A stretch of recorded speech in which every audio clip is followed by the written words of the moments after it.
a Jubilee is, announced Henry. It's an engine called the Harbours, a merriment crew. Isn't it a sort of party? Asked Percy. Thomas and I took some skelks to one once. That was a jamboree, Thomas put in with a chuckle. Oh, was it? Said Percy. Sorry. Gordon smiled. Actually, it's a train, he said knowingly. Flying Scotsman told me. The Silver Jubilee used to run from London in the old days. But we're not London, objected Henry. And if it's a train, why do we need it? James continued. We don't, interrupted a well-known voice. Our Jubilee is a golden one, because in 1995, it is 50 years since stories about us began to be in books. I thought it would be a good idea to celebrate. It is a party, squeaked Percy excitedly. The Fat Controller laughed. Sort of, Percy. I haven't worked out the full details yet, but you will all know about it in plenty of time. The engines were excited. Will there be a special train? Gordon asked the Fat Controller. Can I pull it, please, sir? Sorry, Gordon, said the Fat Controller. There will be a special train, but I can't spare you, I'm afraid. Anyway, haven't you forgotten how you had coal and water problems on the other railway? Gordon had. You remember Pip and Emma, though, don't you, Gordon? The Fat Controller went on. I have asked them to be my special train for the guests from London. Gordon puffed away.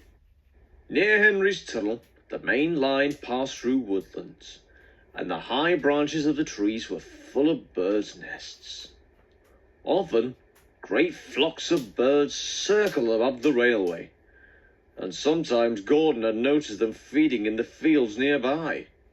Today, the birds were much closer to the railway than usual. Poop, poop, whistled Gordon as he approached the farm crossing. Startled, the birds rose together in a thick black cloud. They swooped across the line in front of the train. One bird, larger than the others, had been perched on a gatepost beside the line. It flew so close to Gordon that its wings almost brushed his nose. As it did so, there was a bump, and Gordon felt his brakes come on. Why are we stopping? Gordon asked his driver. Perhaps someone's pulled the emergency brake, said the driver. Don't worry, the guard will come and tell us in a minute. But the guard had no idea what was wrong. There must be a leak in the brake pipe, said the fireman. He inspected the pipe from one end of the train to the other, but he could find nothing wrong. I can't understand it, said the driver, scratching his head. There's no leak anywhere, and yet the brakes are hard on. It was just when those birds flew across, said Gordon. One nearly hit me. And then there was a bump.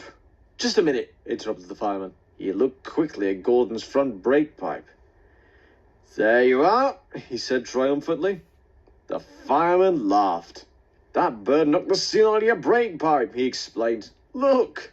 Well, I'm blessed, said the driver. I've never heard of a bird striking an engine before. A crow did it on the Great Western in 1915, chuckled the fireman. I only read about it last week. Gordon was soon on his way again. The other engines laughed. Poor old Gordon, they chuckled to each other. Fancy being stopped by a bird. That's nothing to crow about, is it?